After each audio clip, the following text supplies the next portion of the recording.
Everyone does things because it makes them feel good or they gain something from it. That's why people smoke, even though they know they're gonna get cancer, because it feels good. I didn't wake up and think that I need to write something mean to someone. Why didn't I do that? Let me think. It's because, well, one, I'm busy. I'm happy. That doesn't make me happy. Doing that won't make me happy. And I just don't see the need to do that. So why did this person feel the need to do that? So then I put myself in their shoes. Well, clearly they gained something from this, or else people don't do things. And so they're gaining something from putting someone else down, which means they're not happy. They're not in a happy place. They're not accomplishing the goals they want to accomplish. When someone writes something on the internet, they're not telling your story, they're telling theirs. They're telling their story of unhappiness of not being where they want to be. And I really believe that. So there's many times where I read a hate comment and I go, oh, I'm gonna roast you, and I write something and I literally just delete it, because I'm like, you have your own issue you're dealing with, and it's gonna be to no benefit to me to respond.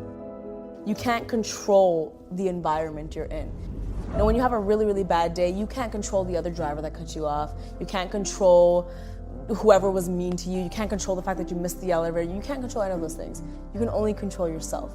So it's about being more proactive. How do you do that? Well, okay, if a driver's gonna cut you off, play some really good music so you're in a good mood. Leave 5 minutes earlier. You know what I mean? If you missed the elevator and you were late, wake up earlier.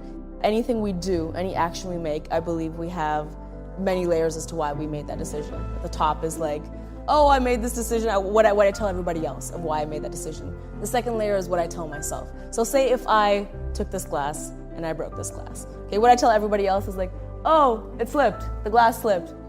Then what I tell myself when I dig a little deeper is, oh, I thought it would be funny, so I broke the glass, okay? Then if I dig really, really deep into well, the real reason I smashed this glass, it would be because, honestly, I think the segment I was doing really, really bad and I wanted a distraction.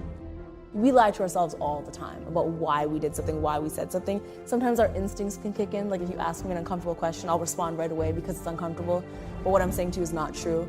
If I dig deeper, I understand why I acted that way. It's really important. You need to be in tune with yourself if you want to be successful.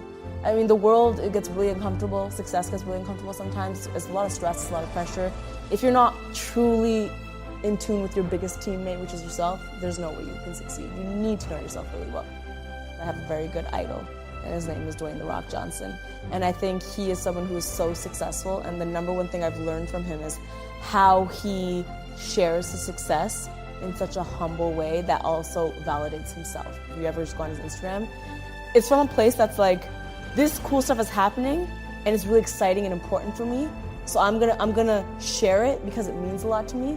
But this doesn't make me better than anybody else, and nor does this put me on a pedestal of any type. Not because it's gonna alter the way you think about it, I'm just proud of this thing. And so I think we need to change our association, our relationship with our success in that way. Even now when I accomplish something, I don't care how many people come up to me and say, congratulations, you did really well, this is a cool thing. When I lie down at bed, I literally hug myself and I'm like, you did really good. That was a really good thing you did today. Even today, with all the people that are validating me, it still means something for me to tell myself, you did a really good job.